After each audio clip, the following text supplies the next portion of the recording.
Welcome to Dreammakers, candid conversations with women that will change the way that you see success, purpose, and what it takes to bridge the two. I'm Neha Sampat, a three-time tech founder and CEO with a focus on companies that are places to dream big, build up, and be a good human. I'm CEO of Contentstack and also a certified sommelier. So normally we drink wine here, but sometimes we drink other things too. So today is one of those days, and we're going to try something really interesting, and we'll tell you about that in a minute. I'm joined by Dr. Debbie Chen, the co-founder and CEO of Hydrostasis, a company developing personalized and actionable hydration monitoring solutions.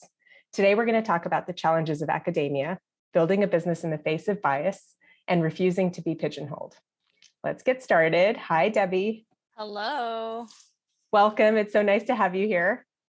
Thanks for having me. I'm excited. So on your LinkedIn profile, it says that you're a Muay Thai fighter. And that's probably one of the coolest things I've heard from one of my guests on Dreammakers, but I'm not sure that I fully know what that is. I know it's not jazzercise from the prep that you did with my team. Tell us what that is and how you picked up that hobby. Yeah.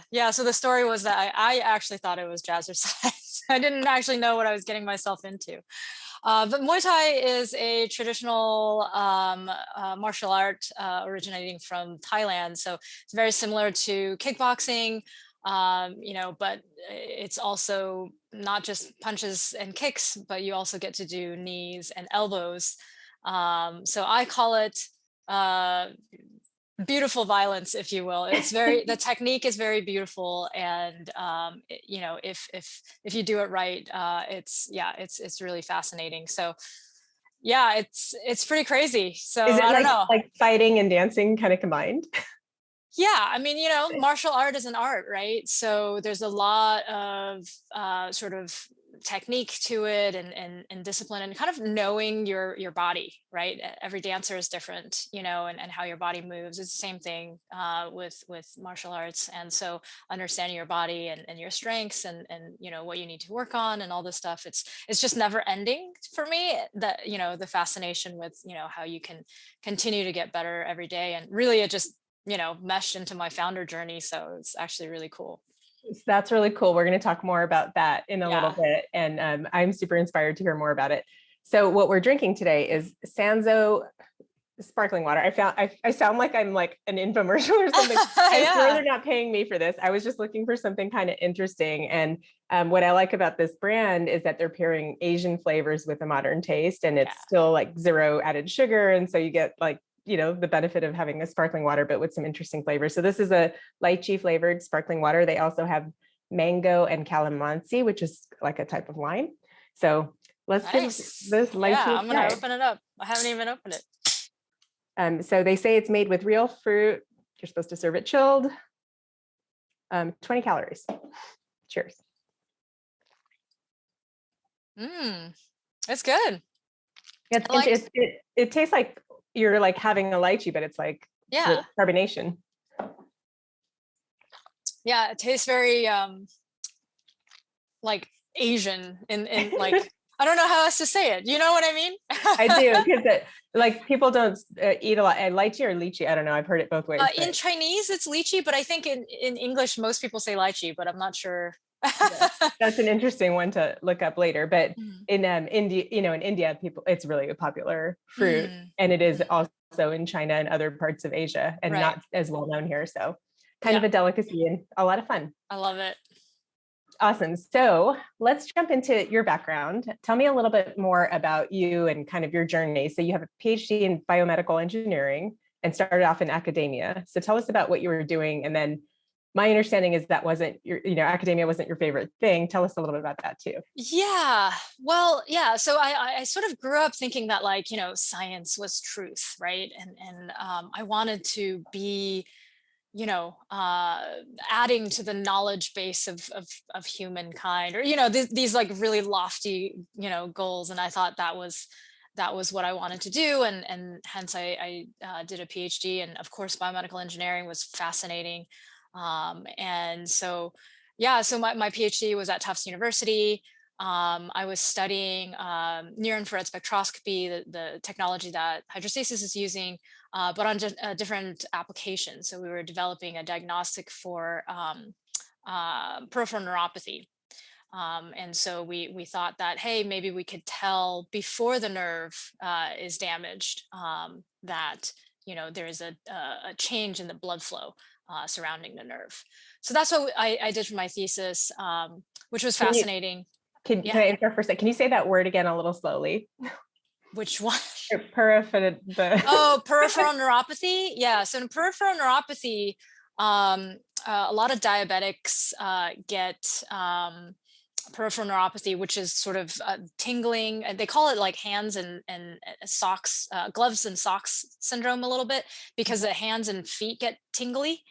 And a lot of times, yeah, so diabetics will get these types of issues with their periphery, right? So peripheral neuropathy is the nerve damage. Got it. Yeah. No, it helps to have it as someone who's not medical or bio trained. It helps to have it broken down like that. Yeah, no, yeah, I also talk very quickly, fast. Yeah, so and you were you were in academia, but what was that journey like, where you kind of decided that you liked it or you didn't like it? Like, what was it? yeah. So I graduated in 2010, and it wasn't a great time to find a job. And so I've always kind of wanted to work for startup, but just yeah, didn't know where to start, to be honest. And I ended up doing a postdoc. I came back to San Diego, so I did my undergrad at UCSD, also in biomedical engineering. Um, and I did a postdoc in the Department of Pathology at UCSD Medical School. And then I ended up doing another postdoc, this time at Scripps Oceanography. So my background has been very sort of broad, and come to realize, like, I'm more of a generalist than a sort of one very deep understanding of one piece of the science. And so I think the issue there is that if you're going to go into academia, as a professor, or, PI, you have to be very focused on the one thing that you're studying. And I was just like, I follow what I find interesting, the projects that I find interesting, and most of them are high risk, high reward projects. Turns Yeah. out that it's perfect, fit for a startup founder. But yeah, so these are the types of projects that I've been doing. But really, all along, I'm kind of building these different data sets. I'm building these skill sets that will help me eventually in my startup life. So yeah, the reason why I found that academia wasn't really for me was just because of that, right? Like I was more of a generalist. I wasn't sort of like a deep dive type person. um and I realized that that's not, the professor life was not sort of what I Mhm. wanted to do. Yeah. And then around that time, you also became a new mom, and you kind of experienced that it wasn't really like that. That world wasn't Yeah. super empathetic towards moms. What was that like? Yeah, I mean, if anybody, has gone down that route, that academia is not great for females, especially trying to start a family. And at the time, I was doing my second postdoc, um, and it was there was no sort of support, I guess, for maternity leave and all this stuff. Of course, HR and everything had the sort of proper paperwork and stuff like that. But after I came back, in my building there was not a nursing room, so I had to hike to the next building over. And if you've tried to pump at an office before, it's like every 3 hours, and if I have to hike 15 minutes to get to Mm. the room and then pump for another 20 minutes or 30 minutes and then come back for 15 minutes and work for an hour, and then by that time it's already been 3 hours, and then I have to hike again. Yeah. So I didn't get much work done, after those 3 months. And then we did 3 months maternity, and then I had 3 months left of my contract. And so by that time it was like, oh well, you didn't get much work done, so we're not going to extend your contract. So and I was like, okay, yeah, that's fine, I guess. So it wasn't the most supportive place, to be honest. And I think that's just in general academia. Maybe it's starting to change a little bit Mhm. for the better now, hopefully.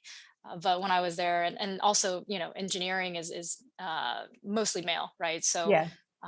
So yeah, that's I that's think unfortunately my experience. I think it was very similar in like the earlier days in tech companies too, because it was pretty male dominated. And I just Yeah, remember like I worked at a couple large companies where you'd have to go 4 buildings over to find a yeah, place that had a mom's room. yeah, And it was just the same experience, like really not conducive to being productive, and it just felt like so unfair to see that happening.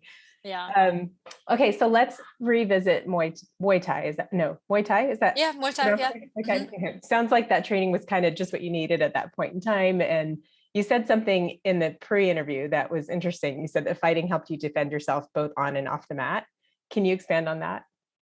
Yeah. So I think as like an Asian female, you're kind of like taught to be, agreeable and, respectful and, you know, kind of, not standing up for yourself and, stuff like that. Of course, there's exceptions. We do know some females that are super, kicking ass and stuff like Mhm. that. But that was not how I was raised. Especially also, I was interested in martial arts from a small age, a young age, but fighting is not a thing. Like you're not supposed to do that as a female. So yeah, so with my interests and also at that point I was unemployed. So I was like, I'm just going to look for a gym, and I wanted to get back in shape, and I didn't know how much I needed it, to be honest, on the mental side, the mental toughness side, because it's a combat sport. Like people will hit you in the face. I mean, they're your friends. They're trying not to kill you, but they will hit you in the face. And how are you going to react to that? And so the way that I did it was I just cried every single time I got hit for like 6 months. And it got to the point where, some of my friends were like, I don't know, is this really for you? And pretty soon I realized like, oh, I can hit back. Oh, okay. That's a decision that you can make, right? You realize, oh, somebody's going to hit me, and I'm not going to shrivel up and die. I'm going to stand back up and I'm going to hit them back. Mhm. Right. So these are the types of, experiences that you also experience as a founder. Right. So 100%. I was like, there's a metaphor in here. It's about to exactly, come out. yeah. And so Yeah, that's what totally. I brought. And also Yeah. the day to day, right? Like you every day you wake up, you're like, I don't want to go to the gym, right? My body is sore. Yesterday sucked, and but you go and you just get better every single day. And Yeah. that really is also the founder journey.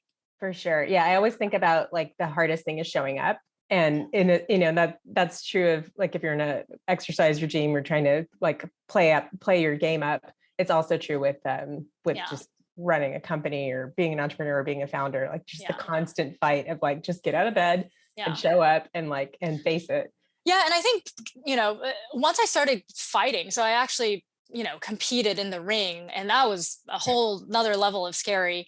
Um, but I realized that, it's all about self-confidence, right? Like if you go into the ring and you're like, okay, I'm not going to win, you're not going to win, And it's the same thing with the startup. Like you have to have just like the most unpenetratable self-confidence. And as female founders, it's difficult, right, to have that like positivity and mental state of like, this is worth it. The thing that I'm doing is going to better the world, and no matter what comes at me, and the whole system's not built for me, and that's okay, and all the biases, implicit and explicit, I'm going to just do the best I can, and that's all you can do, For and sure. show Yeah. up every day. And I always think about the importance of expecting to win in the founder journey, because if you don't, then what's the point? Like show up and expect to win, and you're going to fail, and you're going to be rejected, and you just have to get back up and back in the ring, so to speak. Yeah, So, exactly. so that takes us to Hydrostasis, the company you founded. And it sounds like you kind of combined your world of science and business and then now fitness. Can you explain, like, how did you come up with that concept?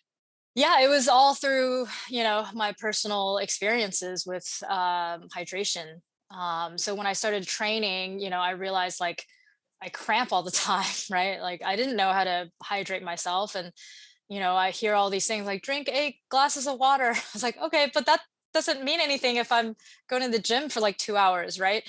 And so then I'm like, oh, my buddy over here is like 250 pounds. Like, do they also need the same amount of water? And I quickly realized that, it needs to be personalized, right? Like if I'm an, elite athlete versus, a couch potato versus a marathoner versus, a 250 pound, football NFL player, like we're all going to need very different amounts of hydration.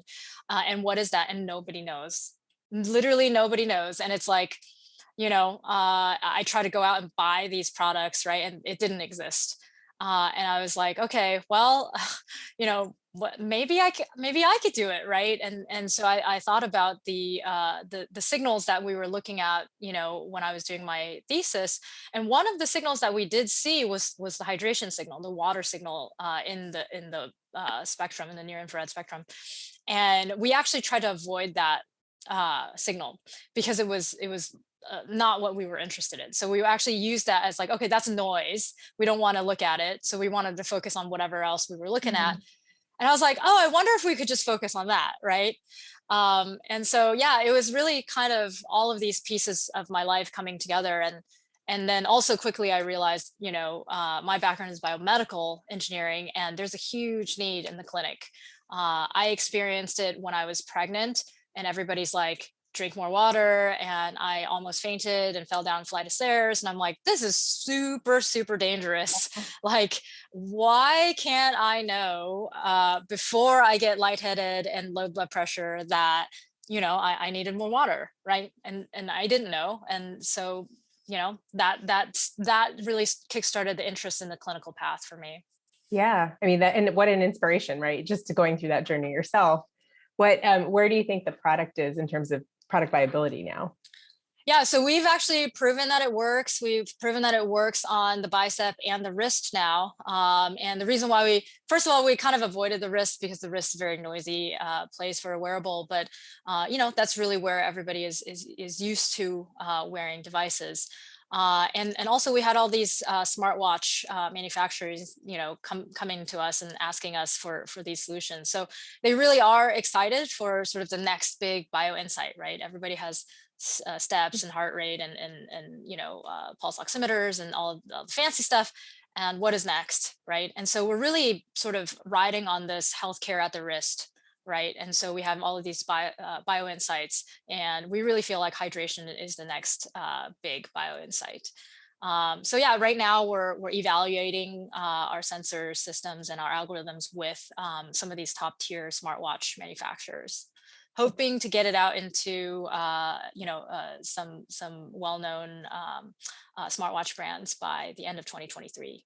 That's awesome. Yeah. What do you think is your ultimate goal for hydrostasis? I think what I would like to do for hydrostasis is really make this technology impactful and available for all, right? And by all, I mean, the consumer use case, the clinical use case, and even in sort of the philanthropic world where, a lot of these nonprofits are building wells, right? In areas where there's no access to water. And you think like, yeah, if you tell them you need more water, they're going to be like, no, duh, like, right? And that's not helpful. But we've talked to a few of them, and they actually said, it's actually quite helpful because once we build that well, people are not understanding how much water they need to really be well, right? So to bring that health and wellness to these communities. So we really see the wide gamut, of impact that hydration can have, right? Because really, like, water is life. It's everywhere. It's the biggest part of our human bodies, and so if we can make it accessible and understandable and build these better hydration habits, we can actually sort of prevent a lot of early onset chronic diseases, and hopefully make people healthier. Yeah, it's just, and it's a lot of it is just the awareness and the lack thereof, right? And Yeah, awareness, education, habits. mhm. Yeah, and especially our elderly, our elderly, whether it's with dementia or any other things that they're dealing with, the thirst mechanism also starts to fade when you age. And so if you're not feeling thirsty, you're not going to want to drink water, right? Mhm. Unless somebody else, like a physician or a caretaker or a device, is telling you, hey, you should drink some more water. And so that's kind of where we think we would make a big impact as well. Yeah, that's awesome. I mean, like you have I have the Apple Watch, and it to remind me to stand up. And in the same way, if it told me to drink a glass of water, I'd just do it because it's the right thing. But Yeah. sometimes you just need that push. Yeah. Um, Yeah, because so right what now, like right now, all the watches are sort of reminders, or you tell it how much you've you tell drinking, it, so it yeah. keeps track. Or you have these like smart water bottles that kind of blink Mhm. or keep track or whatever, right? But there's nothing out there that really measures hydration in the body and Mhm. tells you what your body is doing in real time, right? Yeah. So that's kind of the And missing the piece. and the personalization of that, not just Yes, like not just a generic count, but exactly. Yeah, specifically to you. yeah. So let's dig into the process of building your business. It, of course, it's never an easy journey, but it wasn't an easy journey for you either. And you said you started from zero.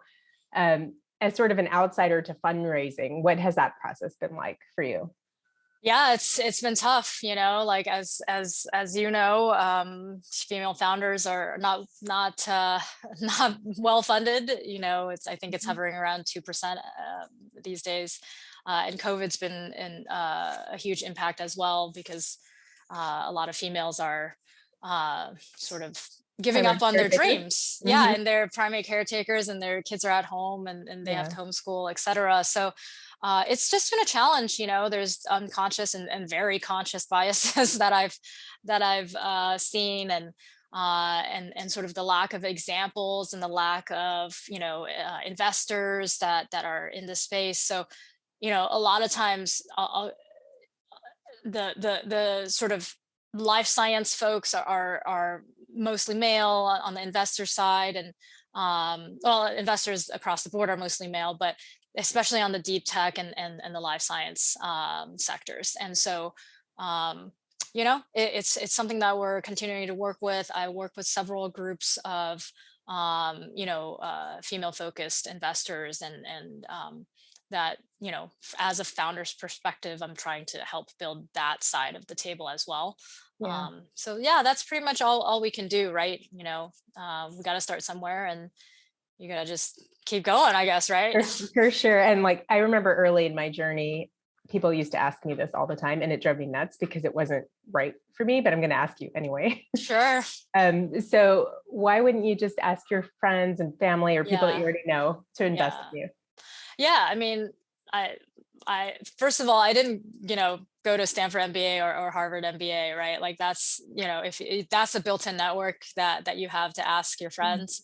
Um, and, also I think culturally it's very different. I think for me, I was almost hesitant to ask my family straight off the bat, just because I wasn't sure that I was going to be successful, right? Like that sounds absurd, right? Because nobody's sure that they're going to be successful as a startup founder. But I think culturally, it's an extra hurdle that you kind of don't ask your family for money. In fact, you're supposed to give your family money, like the other way Yep, around.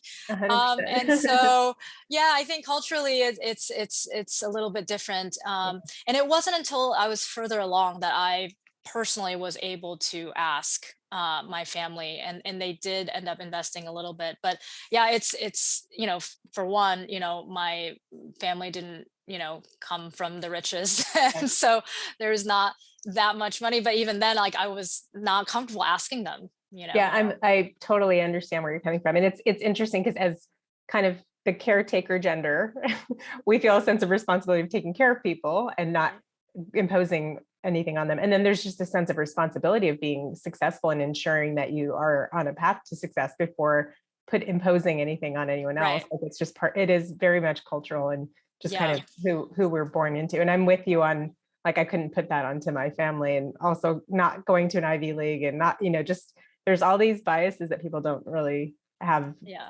not intentionally, but just don't really quite get about that. And That was always a question that drove me kind of nuts. Yeah, I know. Have you raised their friends and family? And you're like, okay, nod and smile, You nod and obviously don't know. smile. Yeah. So what were some of the alternative sources of funding that you did get access to?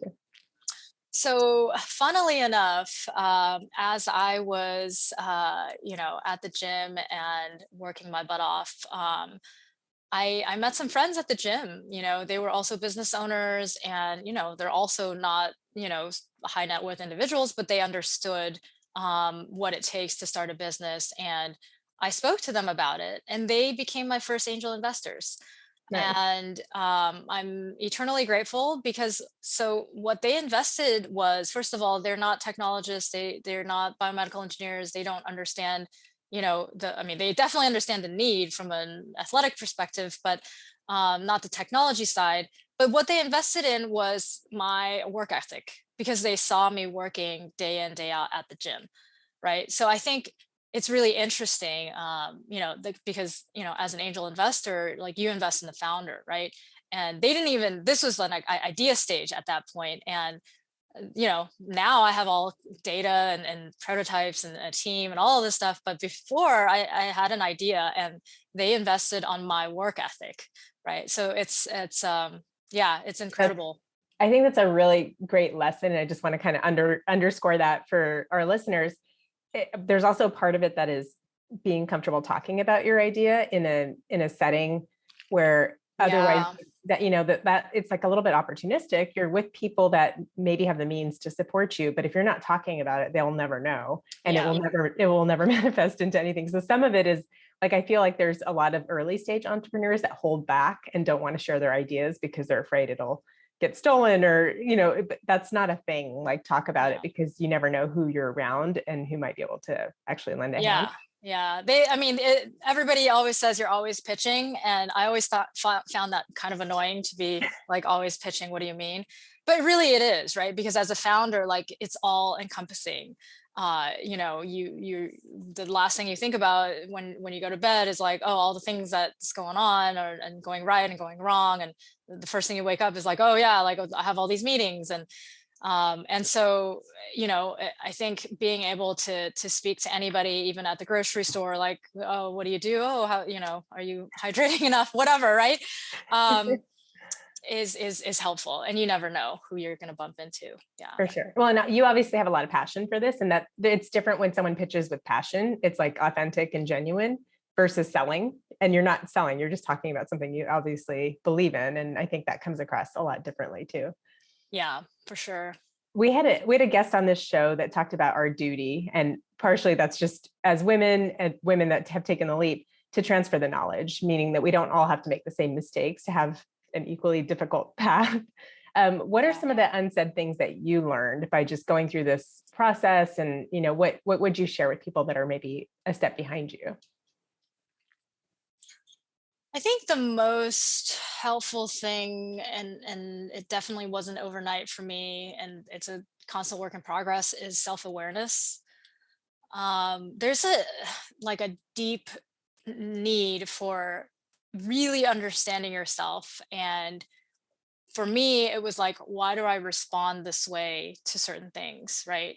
Maybe it's some sort of childhood traumatic experience, or maybe it's something that you've dealt with before, or whatever it is. Like, those things must annoy you enough about yourself that you go ahead and figure out, like, either you avoid them or you make them better, or you figure out like why you act that way. At least for me, that made me much more relaxed and much more authentic. Because if you show up as yourself, like, I'm not your normal founder, and I know that. But if you're comfortable in that, like, it shows, right? And it shows as confidence. Right. And especially for diverse founders, every single person has such unique experiences. Like, if you're a caretaker from a young age, that's startup experience, right? Like, you can learn so much skill sets from there. You're multitasking, you're thinking about budgets, you're like, all of these things that you didn't put on your resume, right? And so I just think that, the more that you understand about yourself and sort of have that sort of innate confidence that, I can do this, right? And my question is always like, hey, can somebody else do a better job than me for my company at this point in time, right? And if the answer is no, then you should be the leader. Yeah. Right. It's your responsibility to be the leader. Exactly. And that's better for your company. Right. So if a lot of women think like, oh yeah, I want what's best for the company. Right. And not so much like, oh, we must hold on to the ego kind of thing. But what's best for your company is you, right? Your wellness. And you need to get sleep, and you need to eat, you need to exercise, you need to be well mentally and physically, right? That's what's best for your company. And I think we take that a lot away from ourselves in our company sometimes, like, oh, we have to work ourselves to the bones and we don't need to sleep, and that's not good for you or your company. That's really good advice. And I think the follow-on to that is that you're also setting an example for the people that work for you or work with you. Yeah. And it's important that they see that you actually are taking care of yourself, right? Yeah. So that they feel like they can as well. Exactly. I had a founder that actually asked, a group of women, how do I, build the culture, that we really, don't work 90 hours a week, right? And they're like, well, right now we have a lot of milestones, we got to hit these things, and we have a short timeline, so we're working 80, 90 hours in a week. And I'm in my head, I'm like, okay, one, you probably don't have children. And two, like, they're looking to you to build the culture. So if you're working 90 hours a week and this is what they think they're expected, right? And you're probably driving them to burnout, and you're probably going to burn out. So you have to live that example in order for your employees to know that that's okay and that's what's expected, right? Absolutely. So I normally would move into rapid fire. I have one more question for you. Sure. And it's really just addressing a common theme that you've talked about in your journey, and that's that you refuse to be pigeonholed. And maybe not really at first, but eventually in academia, they tried, in fundraising, they tried. What would you say to our listeners who are experiencing the same thing, not quite being able to be themselves? Yeah, to be honest, it's not something that I said I refuse to. It's just, it didn't work out, like the way I tried to mold myself into whatever mold they wanted. And it was extremely uncomfortable.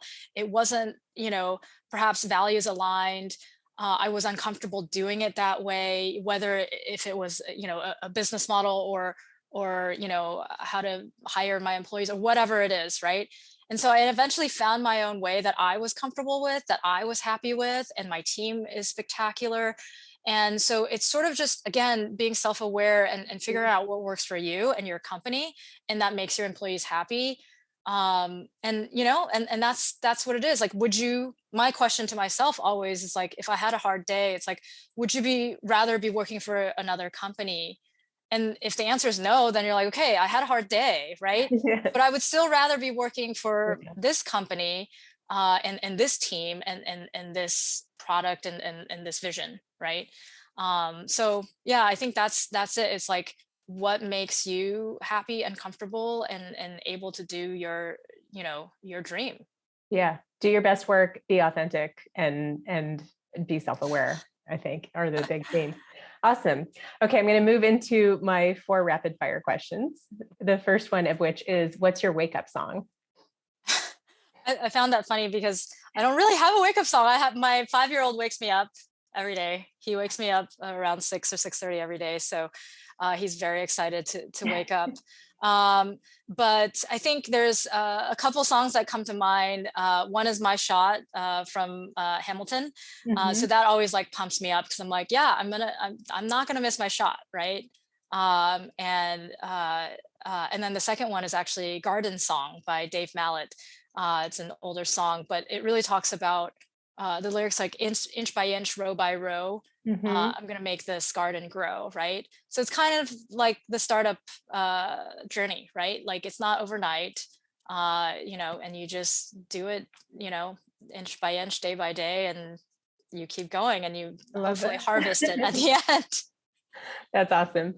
If your 19-year-old self asked you, what should I read? What should I listen to? What would you say? I would say a lot of Brene Brown. It's a lot of self-awareness, a lot of sort of self-empowerment, and yeah, just like, understanding how you feel, what actually is the definition of an emotion, right? Like, and really like shame, right? Like shame research has been so Mm, life-changing for me. Yeah. It's really good. Can you recommend a favorite beverage? You're Favorite gonna say beverage? Yeah, water. yeah, yeah. So yeah, no, really. I to be honest, I just love plain water. Sometimes I have flavored water or anything in the water. I feel like it's not quenching my thirst. Mhm. Um, yeah, I really just like regular water. But yeah, Sanso's really good, by the way. It's good. From a hydration perspective, does it matter if it's plain water or carbonated? Like, can you get hydration from carbonated water in the same way? In general, I think people just drink less of carbonated water because it gets you full. Mhm. So that's, yeah. So for me, if I'm really parched, I just need like regular water. Right. But if you're an athlete and stuff like that, definitely need some electrolytes. If you're exercising for more than 60 minutes, you need some carbs with those electrolytes. Yeah. So, to me, it's like if I need those, like any of those would work. But just day to day, I'm just a big water drinker. I kind of knew you were going to say that. Um, and the final question is, what should our listeners do tomorrow to help them become dream makers? Um, I think just experiencing things. So meeting lots of different people, traveling, having fun, doing don't be afraid to do things that you think like, oh, maybe I should be focused on school right now, right? Like go travel abroad, go do all of these things, because all of those experiences will build your, whatever next endeavor, right? And so I think the more people that you meet, the different cultures, the different backgrounds, the way people live, eat different foods, like all of that is going to make you just like such a better person overall, that I think, whatever you do after that, I think is good. And then also just start, right? Like whatever it is, do the next thing, right? If you don't know what the final goal is going to look like, just do the next thing and then the Inch next by thing. inch by inch. Exactly. Yeah. Amazing. Thank you very much. This was a really fun conversation. I enjoyed getting to know you and learning a lot from you. And I appreciate you being on the show. Thank you so much. I had so much fun.